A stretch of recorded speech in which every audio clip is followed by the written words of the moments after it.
আসসালামু আলাইকুম। তোমরা যারা যারা ট্রেডিং এর মধ্যে লস করতে করতে করতে করতে একটা জিনিস ভেবে ফেলছো অলরেডি যে আমার দ্বারা ট্রেডিং হবে না, তোমাদের উদ্দেশ্যে একটা কথা বলি। এতদিন যেহেতু এত কষ্ট সাফার করতে পারছো, তো এখন আরেকটু কষ্ট সাফার করো। বিকজ অফ একটা সময়ের পর যখন তুমি চেষ্টা করতে করতে করতে করতে একটা সময় এমন একটা পর্যায়ে চলে যাবা যে তুমি সাকসেসের দিকে এমনিতে চলে যাবা। তো তোমাদের উদ্দেশ্যে একটা কথা বলি যে নেভার গিভ আপ। তোমাদেরকে একটা গল্প বলছিলাম যে একটা মাকড়সা তার জালটাকে বাঁধার জন্য 999 বার হইতে পারে বা 99 বার হইতে পারে, সে অনেকবার চেষ্টা করছে, কিন্তু এট লাস্ট 100 বার বা 1000 বার মাথার মধ্যে কিন্তু সে কিন্তু এটা সাকসেসফুল হয়েছে।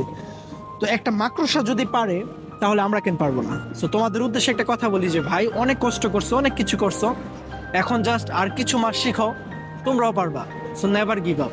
চেষ্টা চালাই গেলে সব হবে। যেহেতু অনেক কষ্ট সাফার করছো, সো ওই কষ্টগুলোকে আর বিফলে যাইতে দিও না। সো দিন শেষে একটা কথা বলবো যে আগে শিখো, শিখার পিছনে জাস্ট একটু টাইমটাকে ইনভেস্ট করে পারবা তোমরাও। So never give up. আসসালামু আলাইকুম।